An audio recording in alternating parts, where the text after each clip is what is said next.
pose. Does anyone remember what the queen pose is in yoga? Shoulder stand, yes. So again, just like Halasana, this one for me is really challenging with the depth in the neck, so the deep compression in the spine, because I've got a lot of compression in my cervical spine. But I will demonstrate and show you to the best of my ability. However, I do know that there's people in the room that have a really incredible shoulder stand, so it might be good also if I can pick on you, Nikki, to come on down and demonstrate more of the full expression of the pose. No pressure if you're not feeling up for it, okay? It depends on how the breakfast is sitting right now. But I will show you to the best of my ability. So ultimately, again, what we're trying to do in shoulder stand is we're creating a compression of the chin in towards the chest, or creating that compression into the throat. The hands are supporting the lower back. We're trying to stack the hips over the shoulders and the ankles over the hips. So ultimately the goal is to do this in resting on the shoulders, all right? We are not wanting to rest on the upper back. It is called shoulder stand for a reason. So thinking about getting onto the shoulders, even if you're like myself and that's quite a challenge and you're still on that journey, perfectly fine, but don't hang out on your upper back. Try to get up as high as you can. And to achieve that, what we can do is being upside down. You're walking your hands up towards the back of the rib cage and drawing the elbows in closer towards each other, okay? If you're down here, you're going to be resting on the upper back. When you prop yourself up, it's encouraging lifting up even higher. I'm explaining this now because when I'm upside down, it's a little bit harder to speak. So coming into this posture, the first thing we want to do, or what I like to do, is bring people into Halasana with the feet over the head to give them an opportunity to find the correct hand position, then raise the legs up. Once we're there, walking those elbows in a little bit closer if we need to fine tune is fine. The option is to have, with your feet, you can flex your feet, point your feet, or floint. It's like yogi toes. It's in between a flex and a point. And yes, that is a proper term, floint. Flex, point, floint, okay? Sorry? That's good. It's good, it's a good one. So you've got point, flex, floint. It's like you're standing in high heels. I call them Right. Barbie toes. Barbie. Barbie toes. Yeah, because it's like, yeah. That's a great one, Barbie toes. Yeah, it's like you're standing in high heels. So flex, point, or floint. So in Iyengar, he usually teaches to flex and push the heels up, or floint. Patabi Joyce, it's flex, is it, or floint? Do you know? You always point. Okay. Maybe that's just I've been corrected so many times in ashrams when because I naturally, the dancer in me sometimes comes out and I naturally point my toes.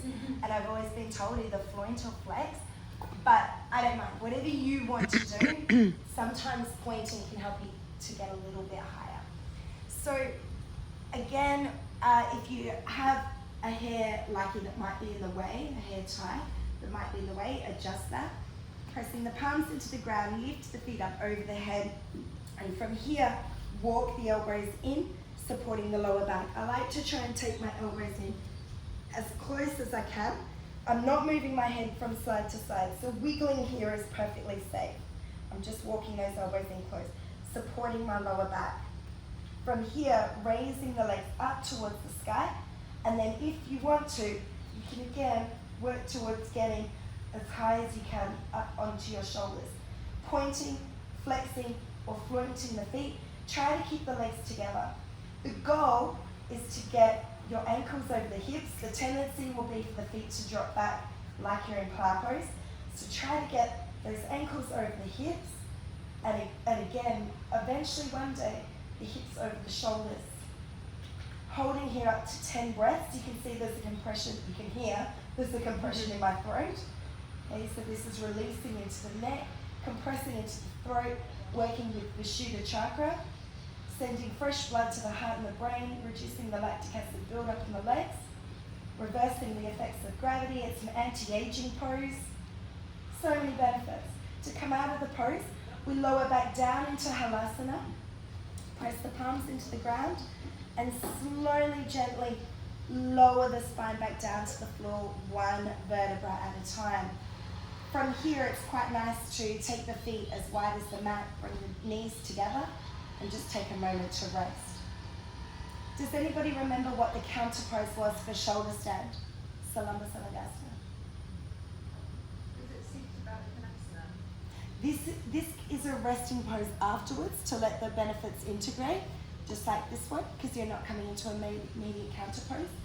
But actually, it's all about the throat. It's fish. Yeah.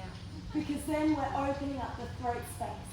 So from shoulder stand, fish is actually, or Chakrasana, which we're going into next. But Chakrasana is also a counter pose, and that's due to the throat. Right? Some people get confused and think it's an inversion. A counter pose must be, I don't know, maybe Uttanasana or Tadasana, so we're coming back upright. No, it's all about the chakras, it's all about the throat, the Vishuddha chakra. We've just created this compression, built up the energies, so all of the energies are actually shooting up, even though it's going down. Gravity is drawing those energies from your feet all the way up and then up, stuck. You've got that Jalandhara Bandha, the lock is happening. All the energies are here. You're sending all that build up, and then when you open, you're connecting the heart to your third eye. You're connecting your heart to your communication, third eye, and Sahasrara, your crown chakra, enlightenment, samadhi. So that's where that comes from, is the philosophy, the spirituality behind it, of building the energies up, and then pow, allowing ourselves to speak our truth, connect with the intuition, connect with our intuition and listen to our intuition, speak from that, and also reaching enlightenment ultimately. So this is why this pose is called the Queen pose.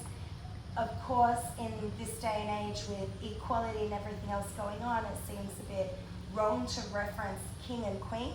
You will have students that don't agree with that, okay? Because it's saying that the king is better than the queen or something like that a man is better than a woman, yada, yada, yada. That hadn't even occurred to me when I was in India. I learned about that through my students. Like, what are you saying that a king is better than a queen? I was like, oh, gunk. I didn't make up the rules. No, that's not what I'm saying. So just be mindful if you're sharing the knowledge about king pose, queen pose, just say traditionally. The yogi said, this is the king pose, this is the queen pose. And yes, the king pose was considered to be the maximum benefits, headstand, because your crown chakra is connected with the earth. But back then, the king was considered to be higher than the queen, so that's the way it is. Are there any questions about Salamba Salangasana? If you can't get your hands, can you just show again where the hands should be on the back? As far towards the back of the rib cage as you can get, keeping the elbows in close. Okay. So this will also depend on your shoulder rotation and mobility. Okay, so Yeah. you start with the lower back and then you Yeah. can kind of go Walk up back. to Walk up. support your Higher. lower, Yeah. to support the pelvis so the Yeah. not get in Yeah. back of the shoulders. You got it. And the shoulders are tucked. Shoulder, yeah, elbows are tucked in For the elbows. because you're propped up on your shoulders. Yeah. Yeah. And if people aren't able to get their legs kind of going correctly to the ceiling and go up in front a little bit more, is where... Super common. Yeah. That's core strength. Okay. So that's just, they won't be able to necessarily. What I do is if their legs are, I'm just going to quickly demonstrate. If you have a student that's more like this, I will come behind, place my arm about here and say, can you tap my arm? And try and get them to do that. But that just depends on their core strength. Yeah. Is it possible to do this pose during the command cycle? Great question. Okay. This is really important, everyone. Listen up. I'm going to move back because I feel bad having my back to everybody. So, traditionally, yoga was created by men for men. We know that well now.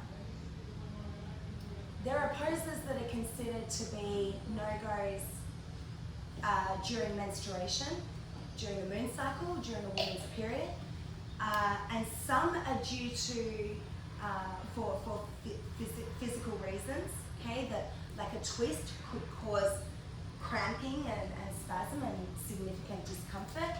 Others are actually due to spiritual beliefs. Inversions falls into the second category. So when practicing yoga on your moon cycle, consider how you feel. Any pose that feels good for you, you can come into, okay?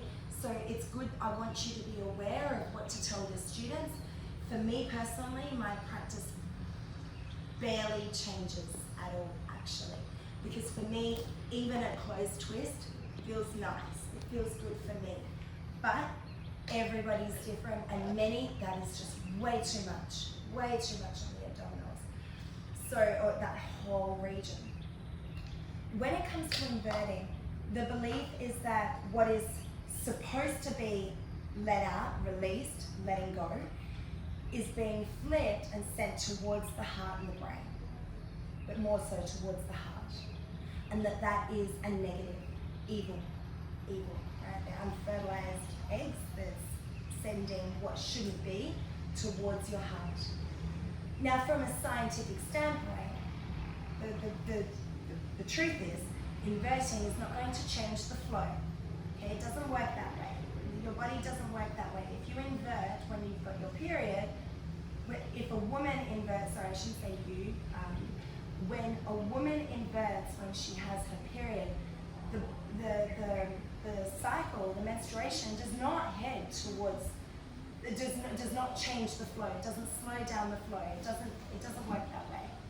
Right? Otherwise, I can tell you now, when I was living in India, I promise you, if it worked that way, a lot of the women who were in the slums next to where I was living, I'm sure they would spend their day in Viparita Karani because they can't afford sanitary products. So if that's all it takes, I'm sure people would have done that for centuries, right? It doesn't work that way. So this is very, very, very purely a spiritual belief. Inverting when one has their menstruation cycle is up to you. It's a personal choice. If it doesn't feel good for you, don't do it. If you resonate with the spiritual, philosophical beliefs and depths, don't do it. If it doesn't resonate with you, go for it. Yeah. So it won't change your period. It's a spiritual belief. To the extent where when I was teaching in an ashram, I was the only female teacher, but they asked me every time I was menstruating, I had to tell all of the other teachers because they had to know to make sure that I wasn't doing something I shouldn't, like inverting, which is very frustrating. I don't want to tell you, okay, I have to. And also I wasn't allowed to attend ceremonies. Has anybody heard of that before when a woman's menstruating? Yeah. The reason being is during menstruation, the chakras are open and you're in you're the most powerful. So any energies that are being created and set during a ceremony, you're basically dominating. Huh? But that's not a positive thing because if you have stuff, you're putting your stuff out there for everyone. Yeah. So that's why. When so basically, like people, some women in India, some of my students were like, "Are you serious? I had to go and sit over there," and they were really upset because of the way that the men said it. Like, "Oh no! You have your period. You have to sit over there. You cannot be in ceremony." And they're like, "Oh my God, name, shame, blame." Like what? And I went over to her and I was like, "You are at your most powerful right now. You are so powerful, so incredible that you're actually going to override all the priests right now. So, yay for you. Let's go and sit and look out at the Ganga River because you're amazing." It's a different spin on it, right? Bali is the same. When you're menstruating, you can't go to a temple, or they ask you not to. They don't necessarily like this. They just ask that of you. They will never know. They will never know, right? But that's why. That's the reason why. It's not because you're dirty. A lot of people think it's down to that it's dirty, that it's not clean or something like that. No, it's because you're too powerful. Amazing. That's cool, eh? Yeah. Yeah. Don't play on that, ladies, okay? Like, don't go to temples like, yes, I'm taking over the world. Shiva. No. I also heard that, is it Komodo dragons? If you have your period, you can't go near Yeah, them. that's due to what's like 'Cause they can swimming with sharks. Smell it. Sense it. Yeah. Good. Yeah, that actually, Jan and I went to the Komodo Islands here, and then you pay a lot to fly there, right? There's a couple of little flights, and it's the most shocking accommodation, and you pay a fortune, but you're paying for what the islands offer. You're paying for nature. But it was only when we stepped onto the, so we were on a liveaboard boat. Terrible experience, I don't necessarily recommend it. We were on a liveaboard boat, and then we went onto this little dinghy, like rowed our way over to the boat, get on the island. They start the tour, and then they're like, does any ladies here have their period? Oh. And they're like, if so, you have to go back to the boat. Oh. And the reason, I was like, you could have told us that before we took Booked. 3 flights and XYZ to get here. They waited until you're on the island to tell you. The reason being, the Komodo dragons, they are basically dinosaurs. They're super prehistoric creatures. It's really fascinating to see. They can smell the blood from a long way away, and they will actually stalk like a grizzly bear. They stalk, and it puts your entire group in danger. So this is for your own personal protection, you and the group. That's it's not a spiritual thing. That's a very genuine, Bulls do concern. that too. Sorry? Bulls do that too. Those smell it. Bull? Bulls. Ah, Yeah. male cow. Yeah. Bull. Yeah. Wow, I didn't know that. I know, I think they're farmers.